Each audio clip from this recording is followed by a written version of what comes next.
ఆ కార్యక్రమానికి మోడీ గారికి మీకు పోలికనే లేదు. ఇప్పుడు మీ ఏం చేసిండు, యాదాద్రి లోపల ఫోటో పెట్టుకున్నాడు. కానీ నరేంద్ర మోడీ గారు అయోధ్యలో ఎక్కడ ఫోటో పెట్టుకోలే. మీరు యాదాద్రి దేవస్థానం పేరుతోని జాగలు కొని రియల్ ఎస్టేట్ వ్యాపారం చేశారు. నరేంద్ర మోడీ గారు అయోధ్య చుట్టుపక్కల ఎక్కడ జాగలు కొనలే. నువ్వేం మాట్లాడినావు, యాదాద్రి దేవాలయం ద్వారా నెలగా సంవత్సరానికి ₹1,00,00,000 ఇస్తానని చెప్పి వ్యాపార కేంద్రంగా మార్చే ప్రయత్నం చేశారు. అయోధ్య ద్వారా ఆదాయం వస్తుందని చెప్పి ఎక్కడ నరేంద్ర మోడీ గారు చెప్పలే.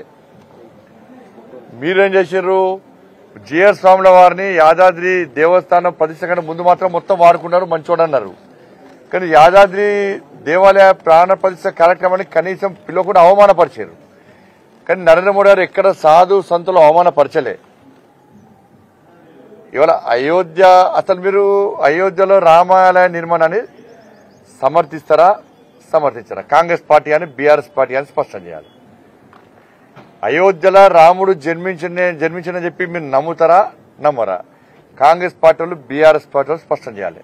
ఈ రెండు పార్టీలు ఒక్కడై ప్రజల్లో అయోధ్య రామాలయ యొక్క ఆ కార్యక్రమానికి ప్రజల నుంచి వస్తున్న స్పందన చూసిన తర్వాత ఈ రెండు పార్టీలు ఒక్కటై ఇలా వివాదాస్పదం చేసే ప్రయత్నం చేయడం ఇంతకంటే సిగ్గుచేటు ఇంకోటి కాదు.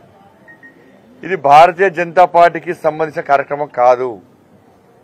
క్షేత్రస్థాయిలో అన్ని పార్టీల నాయకులు, అన్ని పార్టీల కార్యకర్తలు ఈ కార్యక్రమంలో పాల్గొంటున్నారు. వారే స్వయంగా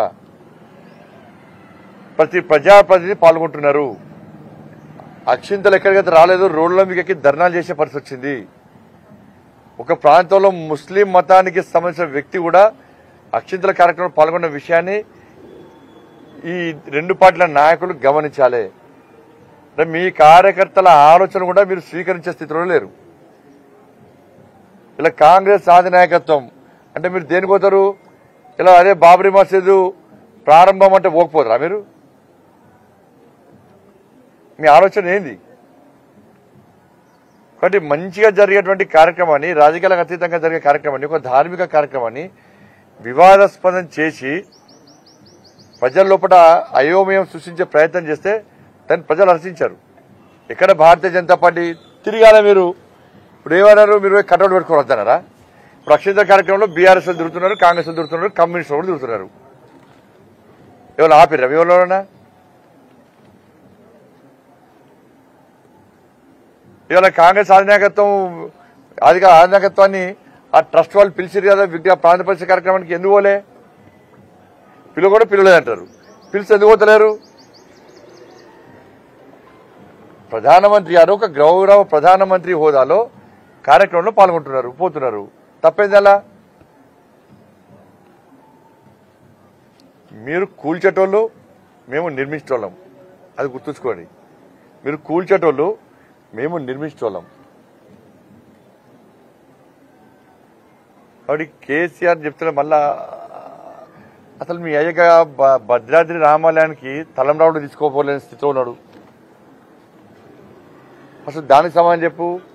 వేములవాడ దేవస్థానానికి పైసలు ఇస్తాడు, 100-500 కోట్లు ఇస్తాడు, ఏడవేండు. కొండగట్టును అభివృద్ధి చేస్తానని పైసలు ఇస్తాడు, ఏడవేండు. ధర్మవరికి పైసలు ఇస్తాడు, ఏడవేండు.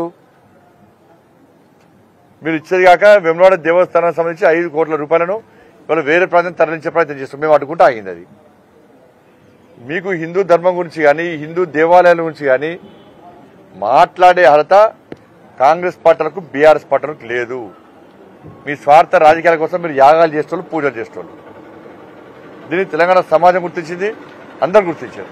బయటికి వస్తేనే పడుచుకోవాలి, లోపల పడుచుకోవాలి. కేసీఆర్ గురించి వాళ్ళు మాట్లాడుస్తారు. ఎలా చెప్పు. కేసీఆర్ జనం మర్చిపోయారు. బయట తిరిగితే ఎన్ని గెలిచినాయి? కేసీఆర్ బయట లోపల కేసీఆర్ గురించి పట్టించుకునే వ్యక్తులు లేరు. ఇవాళ బీఆర్ఎస్ పార్టీ తెలంగాణ గురించి మాట్లాడే అర్హత కోల్పోయింది. వాళ్ళ పార్టీ నుంచే తెలంగాణ పదాన్ని తొలగించినటువంటి పార్టీ బీఆర్ఎస్ పార్టీ. జాతీయ పార్టీ అన్నారు, ముంబైలో పోటీ చేస్తామన్నారు. అసలు జాతీయ పార్టీ ప్రాంతీయ పార్టీ ఇప్పటి స్పష్టత లేదు వాళ్ళకి. ఇది విక్తం, అది విక్తం, ఇది ఓడుస్తాం, అది ఓడుస్తాం అన్నారు. మేమే కీలక పాత్ర పోషిస్తాం ఈసారి పార్లమెంట్ ఎన్నికల్లో అన్నారు. ఏ రాష్ట్రంలో ఎన్ని సీట్లు పోటీ చేస్తారో స్పష్టం చేయండి. ఇక్కడనే క్యాండిడేట్ గతి లేరు. మీ బీఆర్ఎస్ పార్టీలే ఇవాళ మీ పార్టీ సింబల్ మీద పోటీ చేయడానికి సిద్ధంగా లేరు పార్లమెంట్ ఎన్నికల్లో. ఎందుకంటే ఏడవైనా గల్లీలో ఎవరున్నా కూడా ఢిల్లీలో మోడీ గారు ఉండాలని చెప్పి ప్రజలు కోరుకుంటున్నారు. గల్లీలో ఎవరున్నా కూడా ప్రస్తుత పరిస్థితిలో ఢిల్లీలో మోడీ గారు ఉండాలని చెప్పి ప్రజలు కోరుకుంటున్నారు. అన్ని పార్టీల నాయకులు కోరుకుంటున్నారు. మళ్లీ అప్పీల్ చేస్తున్నారు. కాంగ్రెస్ బీఆర్ఎస్ పార్టీ నాయకులకు మళ్లీ అప్పీల్ చేస్తున్నారు. ఢిల్లీలో తిరిగి ఏర్పడేది నరేంద్ర మోడీ గారి ప్రభుత్వం. ఇక్కడ ఎక్కువ సంఖ్యలో భారతీయ జనతా పార్టీకి సంబంధించిన పార్లమెంట్ సభ్యులు గెలిస్తే ఎక్కువ నిధులు వస్తాయి. మనం తెలంగాణ రాష్ట్రాన్ని అభివృద్ధి చేసుకోవాలి. బీజేపీ కార్యకర్తలైనా, బీఆర్ఎస్ పార్టీ కార్యకర్తలైనా, కాంగ్రెస్ పార్టీ కార్యకర్తలైనా అసెంబ్లీ ఎన్నికలు అయిపోయినాయి. ప్రజలు తీర్పిచ్చారు. దాన్ని శిరస వహిస్తాం వెళ్ళం కూడా ప్రజాస్వామ్య వల్ల మేము. కాబట్టి ఇప్పుడు పార్లమెంట్ ఎన్నికల్లో బీజేపీ పార్లమెంట్ సభ్యులు గెలిస్తే ఎక్కువ నిధులు వస్తాయి. ఇదే అక్కడ తిరిగి ఏర్పడేది మోడీ గారి ప్రభుత్వం క్లారిటీ ఉంది. అలా ఒకటి పగలు పట్టింపులు ఇవన్నీ పోకుండా అన్ని పార్టీల కార్యకర్తలు ప్రజలకు ఆలోచిస్తున్నటువంటి ఆలోచనకు అనుగుణంగా మీరు జెండాలు పక్కకు పెట్టండి. భారతీయ జనతా పార్టీ గెలిస్తే ఇవాళ మనకు నిధులు వస్తాయి. మన తెలంగాణ రాష్ట్రం అభివృద్ధి చేస్తుంది. ఇట్లా ఆలోచించాలని చెప్పి కోరుతా ఉన్నాను నేను. బీఆర్ఎస్ లేనేలేదే. బీఆర్ఎస్ ఏడు చెప్పరాదు. ఇప్పుడు బీఆర్ఎస్ సింబల్ మీద ఎంపీగా పోటీ చేయడానికి ఎవరైనా సిద్ధంగా ఉన్నారా? 17 మంది పేర్లను 24 hours అనౌన్స్ చేయమని చెప్పండి. మా దాంట్లో పోటీ ఉంది. వాళ్ళ పోటీ లేదు.